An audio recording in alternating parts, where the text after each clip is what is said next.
વર્ષો સુધી મુક્તિ વલ્લભ સુરી મહારાજ અને અમારે બધાને સાથે રહેવાનું થયેલું. એમના નાનપણની મિત્રતા અમારી સાથે 1973નો મને એક પ્રસંગ યાદ આવે છે. એ અરસામાં હું હજી કદાચ સ્કૂલમાં નહોતો ગયો કે કદાચ શરૂઆત થઈ, પણ એ વખતે મુક્તિ વલ્લભ મહારાજ સાહેબ એજમાં મારી કરતાં થોડા મોટા, એમની એન્ટ્રી બસ મેટ્રિક પૂરું કર્યું ત્યારે 11થમાં હતું અને એ પછી તરત એમણે HR કોલેજમાં પગ મૂક્યો.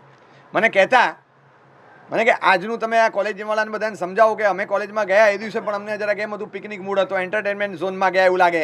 અને એમ હતું કે જરા અત્યાર સુધી અમે પપ્પા અને મમ્મી સામે ફ્રીડમ ફાઇટર હતા અને જે દિવસે કોલેજમાં પગ મૂકે એ દિવસે લાગ્યું કે નાઉ આઈ એમ ફ્રી. એટલે જે બોન્ડેજ હતું, જે બંધનો હતા, એ બધા જાણે લિબરલ થઈ ગયા એવું લાગે. અને જેવો કોલેજમાં પગ મૂકે એક વાઇબ્રન્ટ જ્યુબિલન્ટ મૂડ સાથે ગયા અને એકબીજાને ટીઝ કરવાનું, એકબીજાને પ્લીઝ કરવાનું બધું ચાલુ થઈ ગયું. હજી તો બીજો કે ત્રીજો પીરિયડ હતો અને અધૂરામાં પૂરું લેડી પ્રોફેસર આવ્યા એટલે વિસલ, ક્લેપ્સ, શાઉટ્સ, સ્લોગન્સ ચાલુ થઈ ગયું અને જે ધમાલ ચાલુ થઈ. આ 1973ની વાત કરું છું અને બોમ્બેની પ્રખ્યાત HR કોલેજની. મને કે અમે લોકોએ જે ધમાલ ચાલુ કરી, 2-3 મિનિટ કન્ફર્મ કોઈ પણ પ્રોફેસર હોય ભડનો દીકરો એ જતા રહે, પણ આ ભડની દીકરી હતી એ ગયા નહીં. ડસ્ટર લીધું હાથમાં, જરાક આમ જોયું, અમને એમ કે છૂટું આવશે, પણ ડસ્ટર લીધું અને જે સ્ટર્ન આંખના સેન્સેશન હતા ને, ખાલી આમ જે નજર ફેરવી છે આમ સન્નાટો છવાઈ ગયો. બસ અબાઉટ ટર્ન થયા અને બોર્ડ ભૂસી નાખ્યું નવું લખવા માટે. અને હજી તો જેવા અબાઉટ ટર્ન થયા એટલે પાછી વિસલો ને બધું ચાલુ થયું. ફર્યા અને ખાલી 10-20 સેકન્ડ જે આંખનો તિખારો હતો, જે રીતે એમણે નજર ફેરવી બધા પર, સાયલેન્સ. અને એ સાયલેન્સ મને કહેતા હતા કે હું ટીવાય કરીને નીકળ્યો ત્યાં સુધી રહી એમના પીરિયડમાં એવી જ રહી. Discipline was demanded, not commanded. આમ એમણે જે રીતે જોયું, એક અક્ષર નથી કીધો, લગભગ જોયા જ કર્યું. બધા શાંત થઈ ગયા. પછી પણ 1-2 મિનિટ ઊભા રહ્યા અને પછી એક વાક્ય બોલ્યા, I think we will start the class from tomorrow. I have come here to teach you salesmanship. That is how to sell your goods. But you people are teaching me how to sell yourselves. Feel ashamed. આટલું કહીને જતા રહ્યા અને જે શરમ લાગી છે બધાને, એક અક્ષર બોલી ન શકે એવો સન્નાટો રહ્યો. ને પછી એક ગરિમા ઊભી થઈ ગઈ. એમના પ્રત્યે બહુ સરસ રીતે બધા વર્તતા હતા એક આદરથી. અને એમના લેક્ચરમાં ક્યારે એ પછી ધમાલ એ પછી ક્યારેય નથી થઈ. અમે રહ્યા ત્યાં સુધી મને કહેતા, એ મેમરીઝને ઘણીવાર યાદ કરતા. ચેરિશિંગ મેમરીઝ હતી બધી. વાત એમ છે કે આવું કેમ થાય? સરસ્વતીનું સ્થાન, ભણતરની દુનિયા, નોલેજ લેવા માટે જ્યાં જવાનું હોય ત્યાં જો આ થતું હોય તો બાકીના સ્થાનમાં શું બાકી રહે? બાકીના સ્થાનમાં શું બાકી રહે? જે માણસ કૌશકમાં હલતો હોય એ બાકી ક્યાં સખણો રહે? બાકી ક્યાં સીધો રહે? માનવું જ પડે કે ભાઈ એને પાર્કિન્સન છે, માનવું જ પડે, બીજો કોઈ ઓપ્શન નથી. કૌશકમાં પણ મોસીરામી કે આમ કર્યા કરે તો સમજી લેવાનું કે કંઈક પ્રોબ્લેમ છે, બાકી કઈ રીતે રહે? એટલે આવા સ્થાનમાં પણ આવું થયું. એનું કારણ કે એજ્યુકેશન બહુ વેલ્યુ બેઝડ રહ્યું જ નહીં, વેલ્યુલેસ રહ્યું. કોઈ morals, ethics, values, culture, traditions પ્રત્યેનો લગાવ, પેટ્રિયોટિક સ્પિરિટ તમારામાં પ્રગટાવે, ફેમિલી વેલ્યુઝ તમારામાં જગાવે, વર્ચ્યુઅસ ગોલ્સ તમારા લાઈફમાં સેટ કરી આપે, આવું કશું જ એજ્યુકેશનમાં નામ પૂરતું પણ નહીં રહ્યું. સહેજે નહીં. એક ચેપ્ટર બતાવો કે જે વર્ચ્યુઅસ અપલિફ્ટમેન્ટ માટે કામ લાગતું હોય. એકલું ઇન્ફોર્મેટિવ. આજનો સ્ટુડન્ટ એટલે ડ્રાઉનિંગ ઇન ઇન્ફોર્મેશન અને ગાસ્પિંગ ફોર વર્ચ્યુઅસ. આમ શ્વાસ અદ્ધર રાખીને આમ લાલચથી એક હિઝ ક્રેવિંગ કે મને કંઈક સારું વેલ્યુ મળે જીવનમાં, નથી મળતું. અને ઇન્ફોર્મેશન એટલી બધી કે એમાં ગળા ડૂબી ગયો હોય, અંદર બહાર ના નીકળી શકે એટલું. એજ્યુકેશન એવું થઈ ગયું કે દે ટીચ અસ કે how to manage a very very big business, but they can't manage the ability how to manage a small family. આટલા મોટા બિઝનેસને તમે મેનેજ કરી શકો, એક નાનકડો પરિવાર 4 જણનો હોય એને સંભાળી ન શકો, આ એબિલિટી તમારામાં ડેવલપ એજ્યુકેશન નથી કરતું. એ કંઈક બીજું છે, એ કંઈક બીજેથી આવે છે આ એબિલિટી. તો કેમ નથી થતી? તમને મોટી સેલેરી, જબરજસ્ત લક્ઝરીઝ, આ બધું મળી શકે, પણ અંદરની શાંતિ ને પીસ જે મળવું જોઈએ એ નથી મળતું. એજ્યુકેશન એટલે ઓવરલોડેડ વિથ ઇન્ફોર્મેશન અને વર્ચ્યુઝ સાથે કનેક્શન એરર. કરિયર શેપ કરી આપે પણ કેરેક્ટર આઉટ ઓફ કવરેજ, તમને મળે જ નહીં, ક્યાંય ન મળે. તો આ રીતના એજ્યુકેશનમાંથી કંઈ જ નહોતું મળતું. ત્યારે એ વખતે એક વિચાર આવેલો ગચ્છાધિપતિ જય ગોસુરી મહારાજને. એ વખતે સાહેબ હતા મુંબઈમાં, અમે પણ મુંબઈમાં હતા, વારંવાર મળીએ, વારંવાર કહેતા.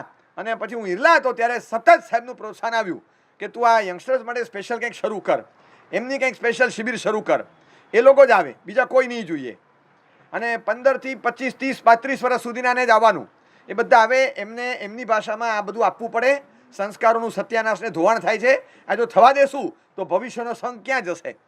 એ સંતાનોમાં સંસ્કાર આપવાની આપણી જવાબદારી છે, આપણે નાખતા રહેવાનું અને એમની શૈલીમાં બોલવાનું, એમની શૈલીમાં સમજાવવાનું. આજના પરિપ્રેક્ષમાં એમને આપણા જૂના ખ્યાલો આપવાના. એ જો આપણે નહીં આપીએ તો આ જવાબદારીનું સ્થાન છે, આપણે આપતા રહેવાનું. એમને બીજે ક્યાંયથી મળવાનું નથી જો આપણે નહીં આપીએ તો. વારંવાર કહેતા. મને બીક એ હતી કે આ સ્પેશિયલ સેશન શરૂ કરું તો મંગળદાસ આવે તો હું બાવોને મંગળદાસ કહું, બાકી હું બાવો જ હોય, કોણ આવશે? કારણ કે એમ પણ નથી આવતા તો આ બધાને લાવવા ક્યાંથી? મને કે ઈરલામાં બેઠો છે, પાર્લે, ઋતુંબરા, એને મીઠીબાઈ, ડીજે સંઘવી અને વચ્ચે તારો ઉપાશ્રય છે, કે આ બધાની વચ્ચે તું બેઠો છે, ન કેમ આવે? કીધું પણ હું ક્યાંય ફ્લાયઓવર બ્રિજ પર જઈને, રેલવેના પુલ પર જઈને, પિઝા હટની બહાર જઈને, મેકડોનાલ્ડ્સના કોર્નર પર જઈને થોડો પ્રચાર કરું. હું પ્રચાર કેવી રીતે કરવાનો? મને કે બધા આવશે, શરૂ કર. શરૂ કર્યું. ત્યારે વિચાર નહોતો કરો, એક નવી શૈલી હતી, ખાલી એક જ હતું, શિબિરનો કન્સેપ્ટ તો હતો જ, પણ એને મોડિફાઈ કરી અને આ રીતે શરૂ કરવાનું હતું ને એ શરૂઆત થઈ.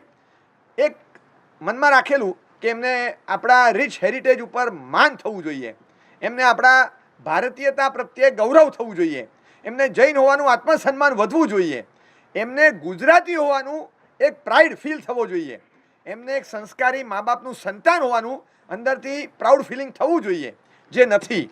બસ આવું એક સરસ સાત્વિક મનોદશાનું નિર્માણ કરીએ તો આપણી સફળ, આપણે એમના માનસિકતામાં પેનિટ્રેટ થઈએ અને પછી બરાબર રિધમથી એ વસ્તુને પકડી ધીમે ધીમે ધીમે ધીમે ધીમે કરતાં. પહેલું કર્યું ત્યારે તો એક જ હતું કે આ એક સેશન જોઈએ, પછી બીજું ત્રીજું થયું, પછી લાગ્યું કે આ સિરીઝ કદાચ ચાલશે. કલ્પના તો નહોતી કે 127 થાય, કે મુંબઈમાં 61 થાય, કે અમદાવાદમાં 50મું આવે. આ કશું નહોતું, પણ એક હતું, એક કલરફુલ સરસ પોર્ટ્રેટ તૈયાર થાય, પિક્ચર જોઈને બધાને સલામ ભરવાનું મન થાય. પણ આ ક્યાંથી થયું? તો કેનવાસ હોવો જોઈએ, કલર હોવો જોઈએ, પેઇન્ટર હોવો જોઈએ, બ્રશ પીછી હોવી જોઈએ. આ ઘણા પરિબળો કામ કરે છે ત્યારે પિક્ચર તૈયાર થાય. એ વખત પિક્ચર તૈયાર નથી થતું. તો ભલે ગમે તે હોય, ગયેલા કહેવાય, બગડેલા કહેવાય, વંઠેલા કહેવાય, હાથથી પરવારી ગયેલા કહેવાય, કોઈનું સાંભળતા ન હોય એવા કહેવાય, પણ એ છોકરાઓ આજના યંગિસ્તાનમાં એક વસ્તુ જોઈએ કે ટેલેન્ટ અને ઇન્સ્પિરેશનને ગ્રેપ કરવાની તત્પરતા એ બહુ છે. એમને જો કરંટ લાગ્યો તો લાગ્યો, એમને એકવાર મગજમાં ઉતારી દેવું પડે. ફિર વો ઉનકી ભી નહીં સુનતે, અપની ભી નહીં સુનતે.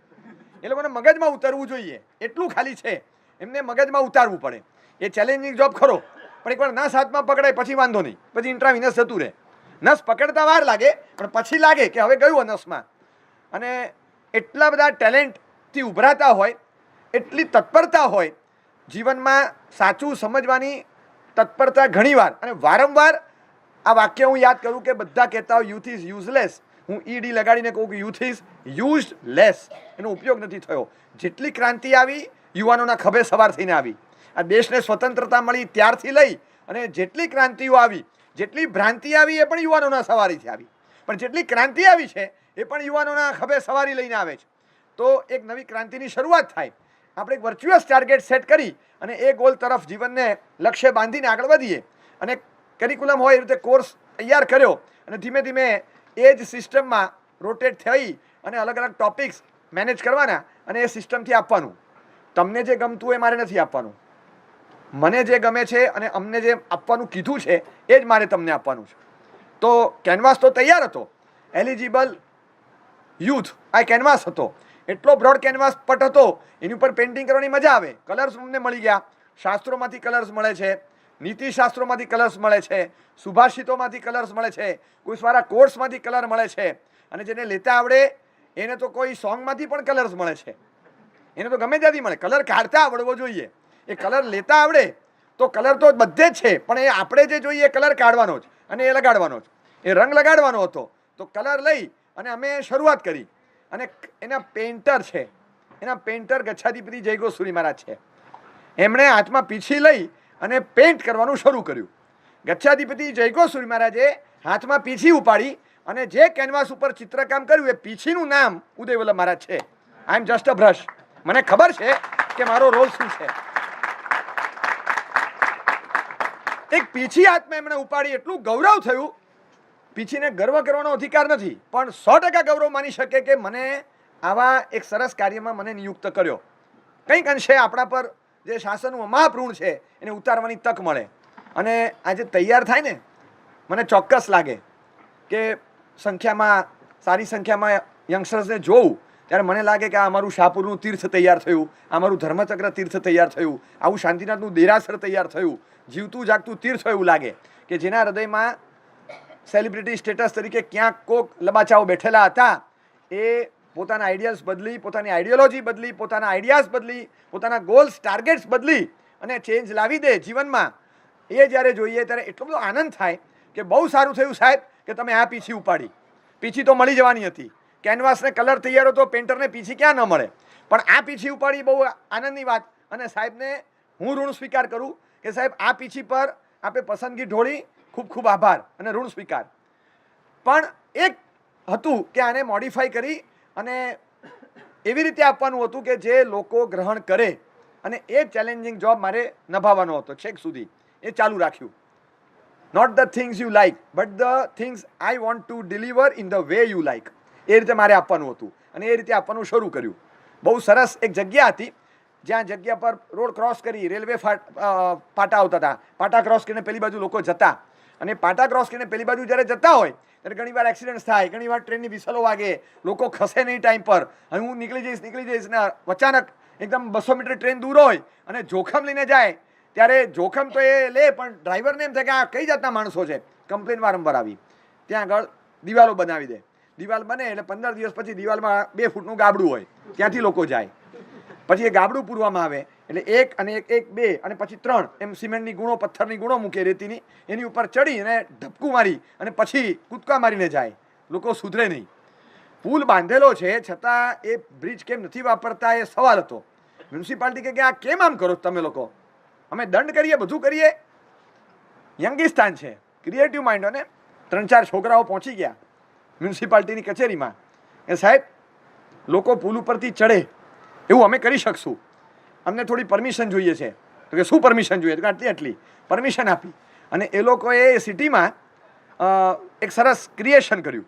જ્યાં પુલ હતો, પુલના જે પગથિયા હતા લગભગ 10 ફીટની વિડ્થવાળા, એની ઉપર બરાબર એ લોકોએ બહુ ઓપરેશનલ ક્રિએશન કર્યું છે.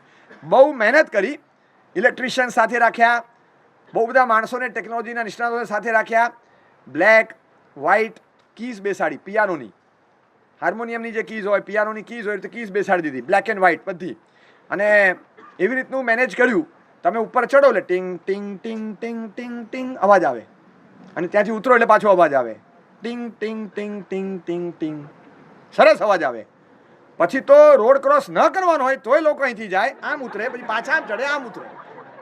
દિવાલો તોડી નાખો તો હવે નીચેથી જવા તૈયાર નથી. લોકોને ગમી ગયું, ટિંગ ટિંગ ટિંગ ટિંગ ટિંગ ગમી ગયું. અને બે બાજુથી એટલો બધો ધસારો થયો, 2 માણસોને બેસાડવા પડે કે તમારે જવું છે પેલી બાજુ? તો કે હજી હમણાં ત્યાં કહેતા પાછા કેમ આવ્યા? તો કે રિવર્સમાં કેવું લાગે છે સાંભળવા. તો કે આવા ખોટા આટા નહીં મારવાના. અને દે વર એવોર્ડેડ કે તમે કમાલ કામ કર્યું. તો કે સાહેબ પુલમાં ખાલી પગથિયા ના જોઈએ, થોડું મ્યુઝિક પણ રાખવાનું, જેથી લોકોને ચડવાનું મન થાય. પગથિયા ચડવા કામ લાગે, પણ મ્યુઝિક ચડવાની ઈચ્છા પેદા કરવા કામ લાગે. વ્યાખ્યાન છે ને એ પુલ હતો, મારે ખાલી કીઝ બેસાડવાની હતી, થોડું મ્યુઝિક વાગે તો તમને વ્યાખ્યાનમાં આવવાની મજા આવે. મારે ટિંગ ટિંગ ટિંગ ઉમેરવાનું હતું. This is PYS.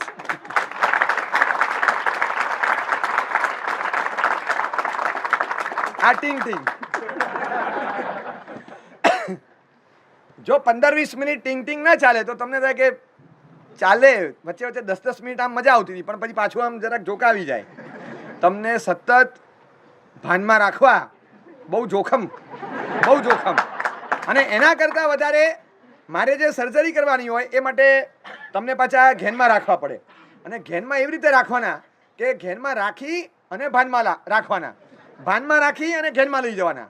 તમને ખબર ન પડવી જોઈએ કે યુ આર ચેન્જિંગ.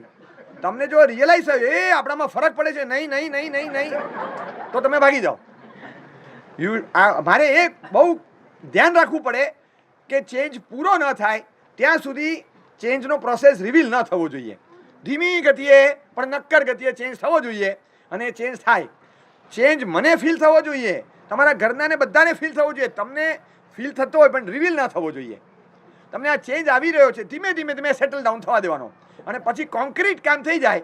અરે આ બધો આટલો બધો ફરક કેવી રીતે પડી ગયો? બસ એ પડી ગયો. આપણે પહેલાં કેવા હતા, પછી કેવા થઈ ગયા?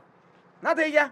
મેં તમને કીધેલું, ટ્રેન જ્યારે ચાલતી હોય, બોમ્બેથી નીકળે, બોરીવલી છોડે અને પાલઘર છોડે, વાપી, દાણુ, ગોલવડ, વાપી, વલસાડ છોડે, એમ લાગે કે હમણાં અમદાવાદ પહોંચશે. અમદાવાદ પહોંચે, ભાઈ ઊંઘી ગયા. 4 કલાક પછી જાગ્યા, 5 કલાક પછી જાગ્યા, જોવે કે ક્યાં આવ્યું? બસ હવે આકોલા આવશે. તો કે શું આકોલા? એ ફોર આકોલા, નોટ અમદાવાદ. અરે વલસાડ પછી હું સૂતો હતો કે પછી સુરત પહેલા ઉધનાથી વળી ગઈ. આ ભૂસાવળ એક્સપ્રેસ હતી. ઓ નો, તો ક્યાં પહોંચાડ્યું તમે મને? આ ભૂસાવળને ક્યાં લઈ ગયા તમે? કે હવે આગળ જશે.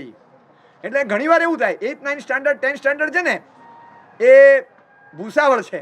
પછી જે ટર્ન મારે સુરત, નવસારીથી, પછી જે ઉધના સ્ટેશન છે, એ ત્યાંથી ટર્ન મારે છે. અને પછી જે વાઇબ્રન્ટ ટર્ન લે, પછી ક્યાં પહોંચે પત્તો ન ખાય.